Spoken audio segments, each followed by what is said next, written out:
So a few weeks ago, I attended the Lakeland Chamber of Commerce Economic Breakfast, and it was very telling. The speaker there took a lot of time to talk through the current economic situation, but I think what I walked away with was this idea of the fact that the top 20% of wage earners out there are still spending.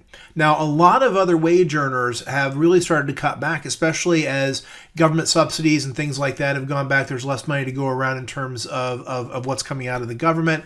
And just in general, folks aren't spending.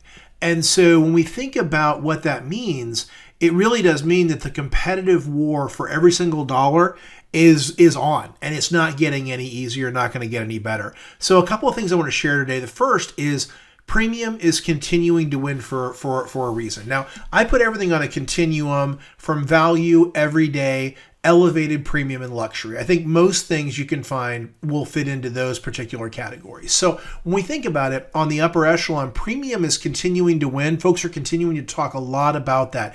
And so understand, premium's not decorative. It's not the price tag. It's completely operational. This is not necessarily about caviar on top of everything, because you can be premium in different places and in different ways across the hospitality scale there by looking at touch, for example. So I like to think about Disney hotels as a really good example. I love to stay at the Contemporary Resort, which is one of their deluxe, one of their high-end resorts. But I also find value in staying at Coronado Springs, and a lot of folks I know love the All-Star Resort.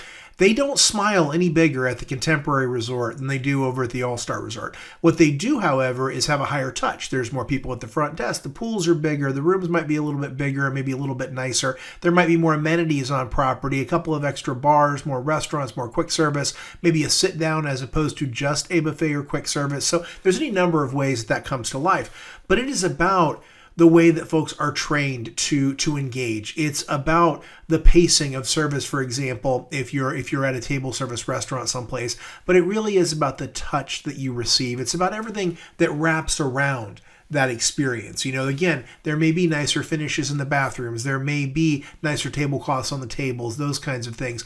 But again, the service is so warm, is so inviting, is so personalized and customized. That's what tends to set it apart. So thinking about how you do that is really, really important. And how does it come to life in your business? And then the final thing, understand where you live in the service continuum, right? Because it doesn't particularly matter, because you can excel at any level so long as you know where you play and you know what it means to do business with you. So I love the taco example. I love what used to be the 99-cent taco from Taco Bell. I can find and appreciate that. But I can also appreciate the $4 taco I might get at Chipotle. So thinking that through is really important, because premium is not, again, just about price tag. It's about delivering on what was promised. And in your business, wherever you live in your business, setting yourself apart by delivering what you say you're going to and providing value there, that's going to be really, really important. So think about that. At the premium level, you really want to make sure that you are going above and beyond, that you are personalizing and customizing, and that you are delivering experiences that do feel a cut above. Now, when you think about the value end of the spectrum, yes, you're probably competing on price, but can you deliver the very best thing that is for the price point you're charging, and make sure that your customers, your guests, your consumers are crystal clear about what you're promising, what you're delivering, so that there's no misalignment there. Now, the hardest place of all, I'm looking at you middle of the tier. That's a tough place to be, because it's easy to get squeezed. You're not necessarily competing on those bigger experiences and those higher price tags. You're also probably not competing solely on value. What you're doing is sort of finding the intersection of targeted, potentially premium or upscale or elevated moments within the entire service, a price that is competitive, but more importantly, making things easy, making things frictionless, making things easy to understand, making your business the absolute easiest to do business with, and providing insane amounts of value by delivering what you promised and quality commensurate to your price point.